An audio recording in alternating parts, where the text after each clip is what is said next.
kan DZGB, ang programang Legally Yours GB.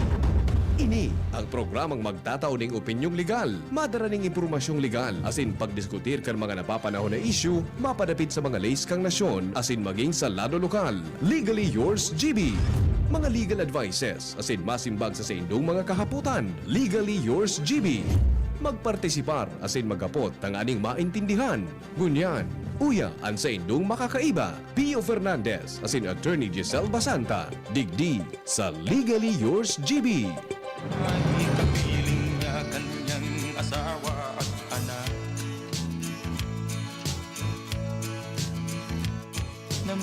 All rise. Sang munting tahanang Court is now in session.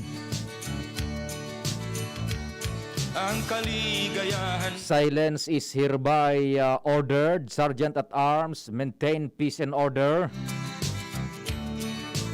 Silence while the court is in session or suffer the penalty of direct contempt At anak, by this honorable court. namumuhay ng dahi. Counsels for both the prosecution and defense acknowledge your presence. Sa pangaran kan PBN Broadcasting Network Incorporated Radio Station DCGB-AM, Kanya, ini po ang special na programa Legally Yours GB. ang asawa. Kada Sabado po yan alas 11 nin udto sundo alas 12 nin Namumuhay ng dahi. pagka matangang aga. Anang Yan, matangang aga. Mag-iriba-iba kita sa paagi kan manlain-lain na impormasyon na sa tuyang nahuhugot kasabay siyempre. isang para. An sa tuyang resident attorney, abogado Giselle Basanta, ang panyero ng bayan. Di naman niya Madiskuter po siya kan man iba-ibang probisyones kan lay, tanganing maisihan niya to ang mga dapat tang gibuhon. katarungan ng isang nilalang. Tanganing magamit niya to yan para sa proteksyon kan sa tuyang buhay asin propriedad sa oral daw. Niya Sa tuya managamit yan bilang pagrespeto sa diretso man kan sa tuyang kapwa. Legally Yours GB. patas natin May mga trivia tabi may na sa tuyang pwedeng i-aplikar sa oral daw na sitwasyon. Siyempre, ang pag-akomodar kan mga kaputan, 0961 7590888. That's 0961 7590888 sa Smart. mga ilang araw. 0926-0156-020 sa Globe. Or pwede man tabi sa Facebook account, DCGB News Online, maray na aga hali sa Pilipinas. Isang para. So sa sakuyang messenger account, hanapon lang nindo Pio Fernandez. Siya daw ang may sa Katuwang sa technical control, the man from Poland, Dion Napolis. Sa newsroom, parehong nakamonitor yan, News Direct Edwin, News Manager Mar. lang niya. Sa production center, ang Angel ng DZGB, ang AM ng DZGB, AM, A, Angel, M, Mustaza. Lanan. Sa IT ang yaon si Richard na Astor. At ang batas natin pantay-pantay. Walang may Ako po ang sa indong presiding officer, si Pio Fernandez. bakit marami. Beno, sige, dahil na pagparahalo yung tabi, apod ang tanaan sa tuyang resident attorney, maswitch na kita sa tuyang gadget, ano po? Ang sa tuya pong resident attorney, si Attorney Giselle Basanta. Maray na aga kay Senyor Kaloy Loria. Yan. Good morning, tabi. Don Kaloy Loria. Yan. Good morning po, Sir Kaloy Tabi. Yan. Oni po ako. On board ako tabi sa programang Legally Yours GB. Kada Sabado po yan. Yan. Okay. Okay lang po ako. Okay lang po ako tabi. Okay lang po ako tabi. Yan. TNX po. Nagdadagog ka tabi, Sir Kaloy. What po may paglilingkod tabi dyan sa Macapa Corporation. Mabuhay ka mo dyan. Kumusta sa tropa? Ano? And then kumusta kay Sir Edsel na Guerrero? And then kay Chu Henry Budakay Cha Tit na Guerrero. Sir Kaloy, maray na aga tabi. Sabi ni Sir Kaloy, Lectus ultimo adios, yugon mo an. Ano daw ang gustong sabihon kay ni Sir Kaloy? Matindi ang fight ni Sir Kaloy na Loria. Lectus ultimo adios. Sige, apudanta na si Attorney Giselle Basanta, ang satuyang resident attorney, ang pajero ng bayan. Yugon ang pajero. Panyero ng bayan. Tanganing maedukar na kita kan mga manlain-lain na provisiones kan lay ngunyan po sa saro naman na episode kan Legally Yours GB. We have now our resident attorney, ang panyero ng bayan, Attorney Giselle. Maray na aga, please go ahead. Yes, Ping. Maray na aga sa imo tawi, Ping. Maray na aga man po sa gabos na parainan nyug niya to digdi sa tuyang programang Legally Yours GB. As in, sarong gayon na aldaw mo niyan, medyo mainiton. Last days kang summer. As in, binibati ta po sindagabos na naghihinanyog na sarong maray na aga. Diretso na tawi kita, Ping. As in, ang legal trivia ta po ngunyan, may kinaraman sa pari delicto. Ano ining tataramong Latin na ini. May mga kairiba man ining legal maxim na pari delicto. Pagsasabi nga ni po sa mga libro ta po na ex dolo malo non oritor actio. Yeah. In pari delicto putyor est conditio defendantes, the law will not aid either party to an illegal agreement. It leaves them where they are. Yeah, luway-luway sa natabi, Attorney Giselle, itong mga diktum, tagari magayon na pagdangugon. Go ahead, tabi. Ang gayon, ang pagdangugon, ali. Garib ga, alang kawon. Sige daw, tabi. The lofty and the beautiful. In pari delicto, potior est conditio defendantes, sabi kang translation gani sa English, the law will not aid either party to an illegal agreement. It leaves them where they are. Yan. The law does not protect anyone who is a party to an illegal agreement, and the law leaves them as they are. Yes, Ping. Good mo. Dahil kada pwede magduman sa korte kung mati ang sa imong kamot. Ay, so otherwise stated, who he goes to court must come with clean hands. That is correct, Ping. Yan, talaga naman. Yan. Di nasabutan man ito gayod man na malinaw ka sa tuyang mga parantabay, dapat kung madumang ka sa korte, malinigan sa imong konsyensya sa imong kamot. Ano? Yes, Ping. Lalo ngunyo na panahon ng pandemic, Ping, literally, dapat pag duman kita sa korte, permi kita nag-alcohol. Protocol-wise. Wash your hands. Clean hands. Yan.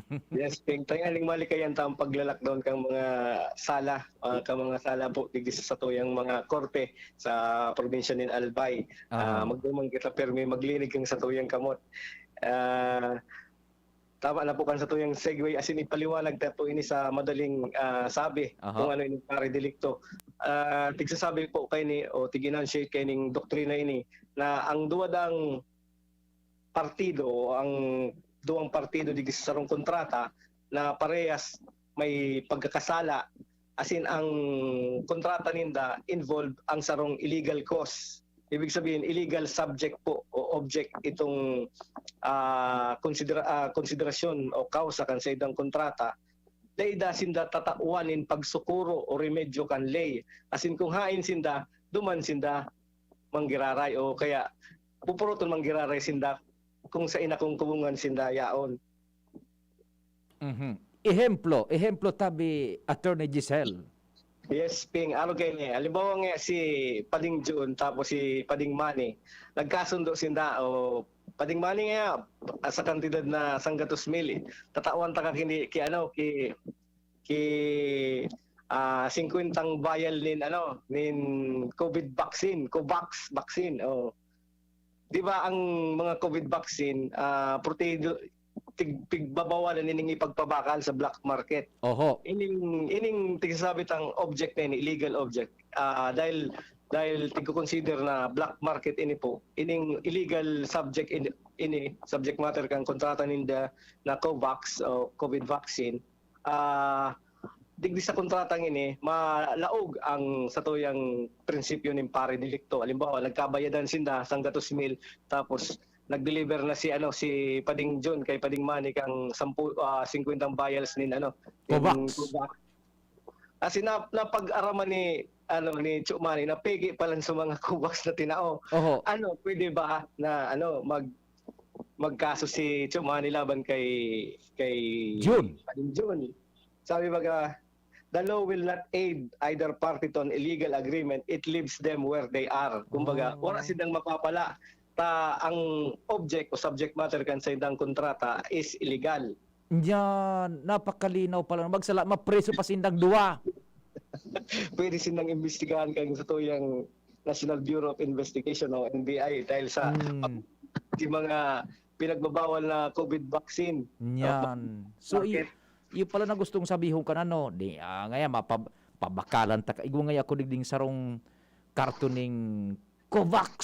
Yan. Ipabakal ko sa imo sa kantidad na 100,000. Dagkatapos, diniliver ko na duman. So, COVAX, pero ang laog ito, tubig man sana.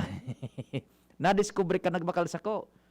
Ay nga, ibalik mo nga yung 100,000 ko, piki, tubig baga ngayon, iba ko, maninig bakuna. Idimanda ta ka ngaya. Mataraman ko, sige na, demanda na. Pag-abot sa korte, dahil ka man entertainon kang korte, pareho ka mong naglaog sa illegal na kontrata. Yes, Ping, kasi public interest baga na ining mga COVAX na ini, ning COVID vaccines, dapat kay ini i-roll out kan sa tuyang gobyerno. Sa ngunyan nga ni po baga, maiwasan lang pagbabakuna. Kaya piglilikayan po ini na pagpapabakal kayo ni sa black market. Kung magigirumduman ta ka mga nakaaging aldaw, may mga tigdarakop dahil digdi sa illegal na pagpapabakal nin mga pulong may kinaraman sa COVID. Oho. Yan. So, arog man sana pala ang kanano, arog ka ng ehemplo.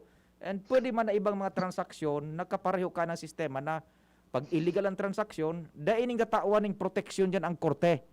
Yes, Ping, pero bako man siya talaga absolute, Ping, kasi may ibang mga igwang mga digdi na ang saro baga ngaya, alimbawa ang sarong partido digdi inosente. As in paano ang innocence niya mapoproteran? Iyo. Digdi man po i-distinguish kita ang kontrata kung niya siya, executory or consummated na. Ibig sabihin natapos na siya. Kung executory siya, di syempre wala man na kay po na remedying itaw duman sa innocent party. However, kung ang sarong kontrata kumbaga naka-deliver na o nakabayad na sa innocent party, ano ang pwedeng itaw sa yakang lay? Di syempre napapalaman pandigdi po sa mga provision kan sa tuyang Kodigo Civil na pwede siyang ma-reimburse o ma-restitute kung anong malang bagay na tinao niya o kaya ang kwartang binayad niya digdi. May kinaraman man, Ping, sa pagiging bako kay ni absolute o igwanin ng mga exception sa rule kang pare delikto. Halimbawa man digdi po, Ping, yung pagbabayad din usurious interest. Halimbawa, sa mga loan shark baga nagpapa-lending sa toya. Iyo.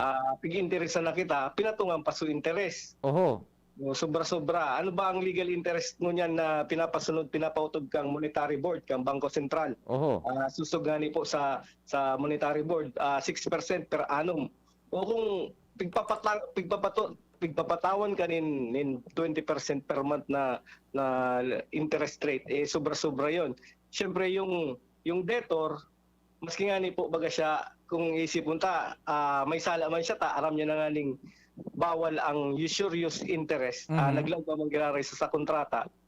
Public interest or public policy dictates na ining mga nag-utang na ini dapat ma-reimburse kang sobra o yung excess na binayad nindang mga interest.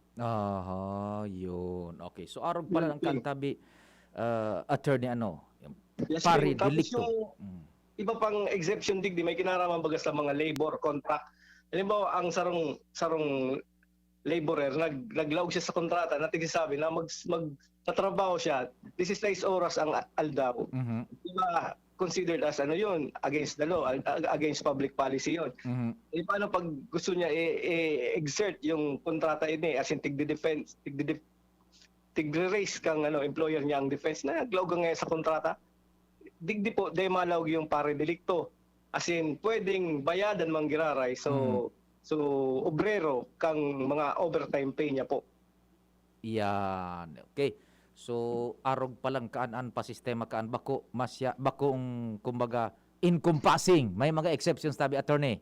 Yes, Ping, lalo na kung talaga ang interest kang substantial justice ang masaserve sa pag-disallow kay ning mga pare-delicto principles na ini o kaning mga kontrata na maski nga ni pwedeng applicable yung pare-delicto, mas mapapaboran ang public policy. Di syempre, dahil pwede maging applicable ang pare-delicto. Lalo na digdi sa mga laborer tapo na tiglaw sa contract, imbis na tawang kang minimum wage which is 315 ata digdi sa albay, tigpapasweldo sa ng 290. Yung excess na yon pwede niya po ito i-assert subject sa prescriptive period under the labor code. Oho. And then they pwedeng gamito na depensa kan employer na puminirma ka sa kontrata. Di pwede. Yes, Ping. Di pwede. Yes, Ping. Sige. So, mas nga ni sabihin niya, wala man niya kitang kontrata. Mhm.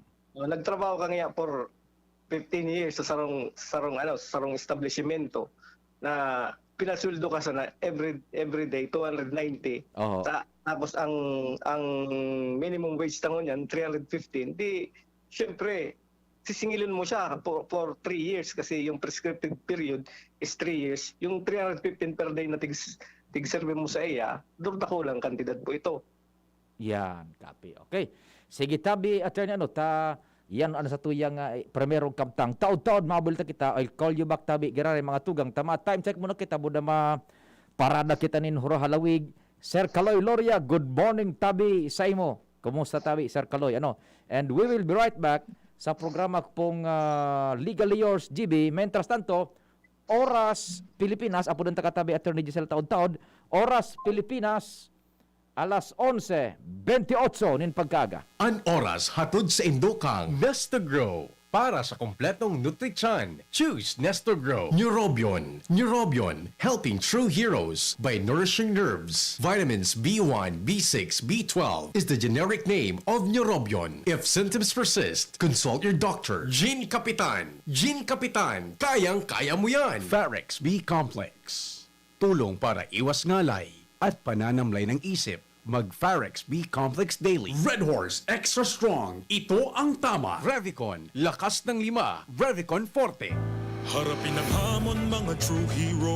Sa neuropathy di magpapapigil. Pag namamanhid, nangangalay, o may tusok-tusok na ramdam, mag-neurobion na. Neurobion, Neurobion on. Neurobion on. Take clinically proven Neurobion. It helps treat nerve damage and regenerate the nerves. Vitamins B1, B6, B12 is the generic name of Neurobion. If symptoms persist, consult your doctor. Thinking about quality learning towards quality education? Divine Word College of Legazpi is always here to deliver what you need for education. In the face of the pandemic, this school year 2021-2022, DWCL continues to offer quality academic programs and services through flexible learning platforms. DWCL is a prestigious, service-oriented Catholic institution with PASCO Level 2 Ray-accredited programs. It nurtures young people to become moral and intellectual professionals, individuals with dignity, integrity, and service orientation, God-loving persons who want to make a difference in the world. The online and on-site enrollment processes for grade school, junior high school, and senior high school are now going on. The start of classes will be announced later for college and graduate school program. The online and on-site enrollment for summer classes will be on June 15 to 16, 2021. Classes will start on June 21, 2021. Then, the enrollment for the school year 2021-2022 first semester will be on July 5 till August 10, 2021. Classes will start on August 11, 2021.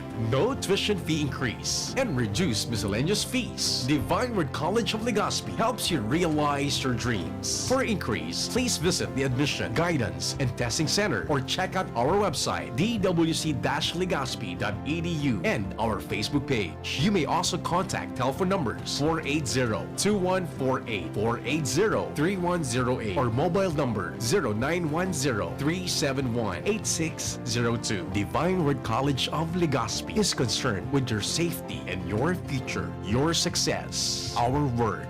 As a new mom, I'm excited to learn new things. I know kulang pang experience ko sa pagiging mommy, but I still want to get things right the first time. Kaya I listen to experts. Kaya pagdating sa water, Wilkins Distilled ang choice ko for my family dahil ito ang most recommended water ng doctors. At kung nire-recommend nila, approve sa akin. This is Ann Curtis, and my family is worth a Wilkins.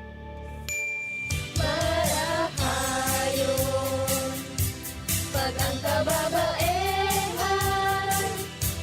igwaman na itabang, digdi sa barangay. Salamat di Congressman Fernando Didi Cabredo na kami. Hiniho niyang produktibo, Diyos mabalos man sa imo. Kami ang mga kababaehang ibig sa barangay San Jose, Ginubatan, Albay. Iyo ini ang Taranuman Project ni Congressman Fernando Didi Cabredo. Ang Bicolano, oragon maghigos, kaya sarong lakas banat sa malain-laing hilang. Rexidol Forte, lakas banat sa bagha, kulugkan payo, kulugkan hawak, asin kalintura. Sa oragon, Rexidol Forte, lakas banat sa aba. Unilab yan. Paracetamol caffeine is the generic name of Rexidol Forte. If symptoms persist, consult your doctor. Si Mr. Marlon Mercado, Doctor of Philosophy in Alternative Medicine para sa Best Cafe 8-in-1 Coffee. Ang guyabano, mangustin, malunggay, agaricus mushroom at barley grass ay mga halamang mayaman sa antioxidants, vitamins, minerals at iba pang beneficial substances na siguradong malaking tulong sa kalusugan ng tao. I'm glad na lahat ng ito ay nasa Best Cafe 8-in-1 Coffee. Kaya para sa akin, the best ang kaping ito. Best Cafe 8-in-1 Coffee enriched with stevia, no sugar added. Awarded by the Golden Globe as the best organic herbal coffee for 2019. Available in drugstores and supermarkets. Best Cafe 8-in-1 Complete Coffee Mix. Available at Micro Savers, Pioneer Supermart, Radyo Natin, Blossoms Drug, Virac Lucky Supermart, and Citizens Drug. Ang bagong jersey, Mark Cagdiwa. May bagong tapang, Stanley Ringo. It's a One Ginebra Nation jersey and cap collection promo. Collect a combination of 6 seals and caps from Ginebra, GSM Blue, and Premier Light Brandy. Scotty Thompson. Plus 100 pesos sa jersey or 150 pesos sa cup. I-redeem sa mga partner outlets. Never say die. Ginebra tayo. May bagong tapang sa One Ginebra Nation. See posters and print ads for details. Promo runs from April 16 to June 15, 2021. Per DOH, FDA CFRR permit number 0219 series of 2021. Drink responsibly. For more details, follow us at Ginebra San Miguel's official Facebook account, www.facebook.com/Barangay Ginebra. Let's be the solution plus sa COVID-19. B. Bawal walang mask at face shield. I. Isanitize ang kamay at iwasan ang kulob na lugar. D. Dumistansya ng 1 metro at limitahan ang pisikal na interaksyon sa iba. A. Alamin ang tamang impormasyon. Plus, suportahan ang FDA-approved na bakuna. BIDA Plus. Bida Solusyon Plus sa COVID-19. Sarong pagirumdom, hali sa DOH Bicol Center for Health and Development. Magkaburunyo, Bicol. Magkasararo, Bicol. Pagtabang sa kawa, anmawot. Daing pa ibabaw, daing pa iraro. Gapos kita maguswag, ikurahaw ta. Ako Bicol, ako Ako Bicol Party List. Katabang na, kasurug pa. Brad, anong may lakas ng 5? Revicon. Para sa mata? Revicon. Puso? Revicon. Muscle? Revicon. Buto? Revicon. Dugo? Revicon Forte. Lakas ng 5. 5 piso lang SRP. With proper diet and exercise, Unilab yan. Multivitamins plus minerals plus amino acids ang generic name ng Revicon Forte. Ang sekreto ng may malakas at masiglang pangangatawan, Philnonic Juice at Philnonic Capsules. 100% pure. Ako po si Mila, 64 years old. Nag-positive po ako sa COVID-19 last February. Maraming testimonials na malaking tulong ang Philnoni sa mga nag-positive. Sinubukan kong uminom 2 beses isang araw. Lumakas ang resistensya ko at mabilis na ka-recover. Salamat sa Diyos at sa Philnoni. Philnonic Juice and Philnonic Capsule, 100% pure. Subok na at epektibo. Health is still the best one. Mabibili na sa inyong mga suking butika. No approved therapeutic claims. Mabibili sa Medicus Pharmacy, Ginubatan and Pulangi, St. J. Pharmacy, Tabaco, Ram Pharmacy, Ultra Drug Albay, GML Pharmacy at sa inyong mga suking butika. Distributed by Fornix Corporation. Manny Pacquiao po, Mandirigma. Dami ko ng sakit ng katawan na pagdaanan at solusyong nasubukan. Pahid-pahid, bitin sa akin. Pag nawala ang init, ay sus, pahid ulit. Dito pa rin ako, sa hiyang sa akin. Laban lang, Alaksan. Alaksan FR. Tapos ang sakit ng katawan. Pahid-pahid pa ba? O laban na sa isang Alaksan. Aaray pero di bibigay. Isang Alaksan FR. Tapos ang laban. Huwag patalo sa aray. Sa 8 pesos SRP lang, may Alaksan FR ka na. Tapos ang iba't ibang sakit ng katawan. Alagang Unilab yan. Ibuprofen and paracetamol is the generic name of Alaksan FR. If symptoms persist, consult your doctor. Ako po si Marceli Ignacio, batang Milo champion. Kahit lockdown, sumali pa rin ako sa online taekwondo competition. Kahit foreigner ang mga kalaban at limitado ko sa kwarto ko, tuloy-tuloy ako sa training. Kailangan laging may energy, kaya nagmamilo ako araw-araw. Ang Milo ay may champion energy nutrients, sustansya ng milk at champion sa mga bata para tulungan maging malakas at active ang katawan with 3 balanced meals and exercise. Hindi ako sumuko at nanalo ako ng gold medal. Tuloy ang pagiging champion.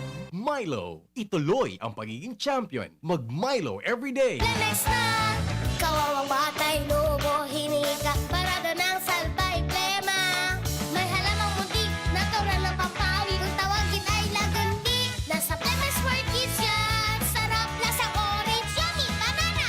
Lemex na! Sa ubo ng baby pasteco, Lemex Lagundi for Kids. Pinalalabnaw at pinalalabas ang plema para sa maginhawang paghinga. Tigil na upo, sarap na huminga. Lemex Lagundi for Kids na! Basta Lagundi, Lemex! Detex Nagundu L. Lagundi Leaf is the generic name of Plemex for kids. If symptoms persist, consult your doctor. Permit ang pigkakaputanan sa tuyang mga kamot na dain na re-reparo. Maging maingat, manangudigdi asin likayanan pagkapot sa mga mata. Dungo asin ngimot. Dahil dakol ang pigkakaputan kan sa tuyang mga kamot, posibleng makakaakitaning virus. Pirming rumdumon na kapag kontaminado ang sa tuyang kamot, nalilipat ang virus sa tuyang mga mata. Dungo asin ngimot. Mantang pwedeng makalaog ang virus sa tuyang lawas. Asin posibleng magdarainining helang. Ang COVID-19 prevention na ini, hatod sa Indo, kan Good Fount Cement Factory, Palanog, Kamalig, Albay, Mr. Lau Beltran of Legazpi City, asin kan DPWH Regional Office 5. Patuloy pa ring dumarami ang mga natulungang gumaling ng Wellness Center. Ako po si Marvel Mebres. Ang problema ko, hindi ako makalakad. Humihingal ako lagi. Nagpapa-inject ako 2 years na.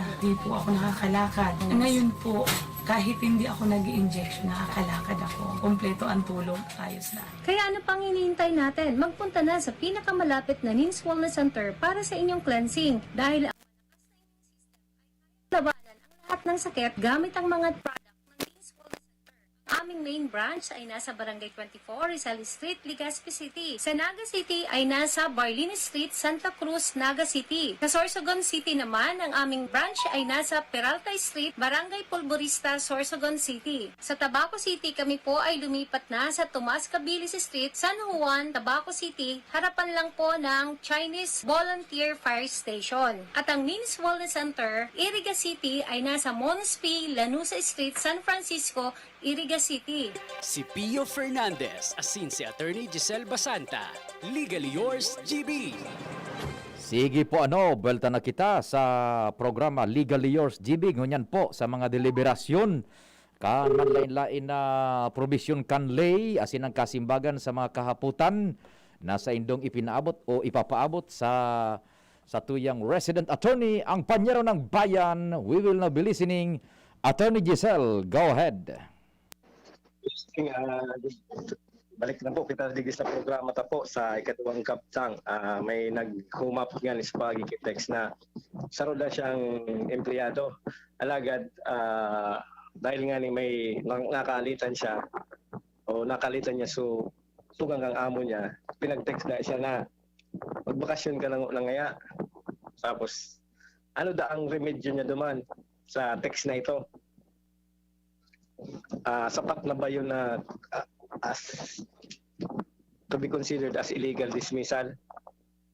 Sa lindong po kang labor code under sa article 282 sa lumang as renumbered, ang sarong employer po pwede sana magtangkas kay empleyado base sa 5 grounds. Inot yung tigsasabing serious misconduct or willful disobedience, ikaduwa yung gross or habitual neglect, ikatulo fraud or willful breach, as in ika-apat commission of a crime o nakakomiter ng krimen laban sa employer o sa immediate member kang pamilya niya, as in an ika-lima yung other causes analogous to the foregoing. Sa 5 pong sinabi ta, itong pagkakaigo niyang sintikan sa tugang kang sa iyang amo, dahil siya makukonsider as valid ground para i-terminate ang employer-employee relationship o patulungon siya sa pagtatrabaho sa nasabing kumpanya. Yan ta. Dahil nagkaigwa kamundit na sintikan, will it be considered as a crime or offense laban sa employer mo? Bako man gayud po na dit sa nang dahil pagkakaintindihan, ma-amount na po yun sa commission of a crime. Ika-2 punto po, dahil man siya po tigsabihan na pinagpapaliwanag kang nangyaring ito. Ibig sabihin po ano po, kung ikamatangkasin sa rong empleyado, kay puan mo po mag-utob sa tigsasabing twin notice rule. Ibig sabihin, mapadaranin surat sa enot na parte ang employer o ang amo na tigagada ng paliwanag sa laog nga ng 5 aldaw para ipaliwanag mo ang parte mo o ang sadiri mo kung nata dapat day kapatawan nin suspensyon o pagkakatangka sa trabaho. As in, kung day ka nga magpaliwanag digdi, considered as waiver ito kang sa imong right to be heard o idepensa ang sa imong sadiri. As in man duman, pagkatapos kang first notice, iyo ni tigsabit ang second notice kung saan tinatanggal ka na sa trabaho. Itong pagte-text baya na magbakasyon ka lang na day ka lang na magpahiling, will it be considered as dismissal? Sabi baga po digdi sa tuyang labor code, particularmente sa article 4, ano man daang doubt o kumbaga pagdududa kung ito magiging dismissal or bako man dismissal, ang construction o ang pag-interpretar kay puwan paborable sa mga obrero o mga laborer o mga workers. Dito man po, pag nag-file na illegal dismissal case, ang interpretation kay ito, pirmi na po na some sort of termination kan sa iyang pagtatrabaho. Kung kaya, ang magiging remedyo po kaining obrero na ini, iyo po ang pag-file siya nin illegal dismissal case sa anuman pong branch kang NLRC o National Labor Relations Commission. Kung yan po siya digdi sa Albay, dyan po sa D building, digdi po sa sentro kang Legazpi, Regional Arbitration Branch 5 kang NLRC po. As in, ano man ang magiging award na posible niya makuha sa oras na mapatunayan na ang ginibunganing pagtetext sa iyang magburbukasyon ka na ngo na dahil ka na magpahiling is illegal dismissal. Makaka-receive siya ng back wages poon kung kasorin siya pinabakasyon o dahil na pina-report. Tapos pwede man ma-reinstate siya kay iriba kay ning back wages, iyo po ang reinstatement sa trabaho. Alagad kung dahil na mapupwede na ma-reinstate siya dahil igwa ng dahil pagkakasinabutan ang amo asin ang empleyado, pwede man niya hagado ng separation pay in lieu of reinstatement asin ang award nin mga damages, arogang actual, moral damages, etc. po. Yan. So, ito duman sa kasong ito tabi attorney na nag-text na bumakasyon ka na unata, yun na nga na yan. Nakalaban mo nga so tugang ko. Ako ang amo mo, so tugang ko nakalaban mo. Di ko kamuning alterkasyon o kung ano pa man. Itong text na ito, halimbawa baga ginibo itong basaran kan empleyado, isinangat sa nagakanigong korte sa regional sa ano apod kan tabi attorney adjudication board ba yan? Regional Arbitration Branch. Yan, Regional National Arbitration Labor Branch. Oo, kan NLRC. Relations Commission, NLRC. Itong text na ito, mimiraron ito kan korte na garo naman sana ito dismissal kan empleyado. Yes po, Ping. Considered as dismissal po ito. And ang gabos na mga beneficios na dapat maresibi kan dinismiss na itong empleyado dapat itao kan employer. Yes po, Ping. Gabos na itong i-award po ito, Ping, kasi maagi po sinda sa tigsasabit ang pag-hearing po maagi sa Sena, ikaduwa sa mandatory conference, asin man ang pangatlo, iyon na po ang pag-submit in position paper kung saan ang lambang parte kang amo asin ang sa iyang obrero matao kang sa gabos na mga klamar asin mga depensa ninta may kinaraman sa illegal dismissal case. Sin pag napatunayan nagkaigwang illegal dismissal po, Ping, saka naman po sinda matao kay ning mga award na ini, monetary award, back wages, or separation pay in lieu of reinstatement, asin man ang award of damages po. Oho.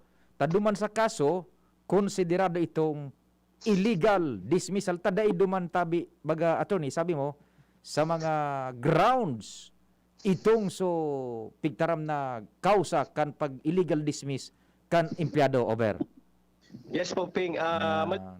Po, naday siya po duman malaog maski sa man ta data po siya mako-consider as serious misconduct ta bako man direktamente may kinaraman to ito sa iyang pagtatrabaho, may nakapasuhayan niya lang po itong tugang na siguro ining tugang na bako man parte kang sa indang kumpanya, sitting man day man siya po mako-consider na commission of a crime kasi ang date na altercation would not be malicious or magkaigawa ng criminal intent para maging krimen. Yan. So sa madaling sabi, to clear the story, itong pagkakatangkas kan empleyadong ito through text, may be considered as illegal dismissal and pagkatapos kan prosedimiento, kung mapatunayan, entitled siya kan mga beneficios na pigtatao kan lay para sa sarong empleyadong tinangkas illegally. Yan. Gabos na i-award po sa iya kay po na itaw kang nasabing employer niya po. Opo. May pinag-uunang bitang katabi, Senyor Abogado, Attorney Giselle, na twin ruling, twin, ano ito tabi, Attorney? Twin notice rule po. Yan. Ibig sabihin po, twin notice rule, oo, yeah. Kay po, so mga employer o ang mga amo, dapat 2 beses siyang masurat sa iyang mga empleyado kung gusto nindang suspindiron o kaya tangkasan sa pwesto. Enon po, kay po ang paghagada ng paliwanag na pigreklamo ka na nagkasala ka laban sa kumpanya, kay po mo magpaliwanag kung dapat day ka patawan ng suspensyon o dismissal. Asin ang ikaduwa man, pakatapos na ma-assess kung ano man sa paliwanag, asin kung may gabat man po ining paliwanag kang empleyado, kung tatawan siya ng suspension o kaya ang supreme punishment ng dismissal from service po. Yan. Dai palan tabi ura-ura da, tangkas ka na, nagpasaway ka, dai pwede. Dapat suratan mo na, empleyado, mag-explikar ka sa laog nin 5 aldaw. Sa peryodong iyan, dapat marisibimi sa laog kan 5 aldaw, an sa imong paliwanag, didispes, i-estudyaran kan employer, kan kumpanya, kunigoning merito, so reklamo kontra sa empleyadong nagpasaway tabi, attorney. Yes po, Ping. Kumbaga, ini pong 5 days na ining tigaagad na kapaliwanagan, nakapalaman po ini sa mga jurisprudence na po.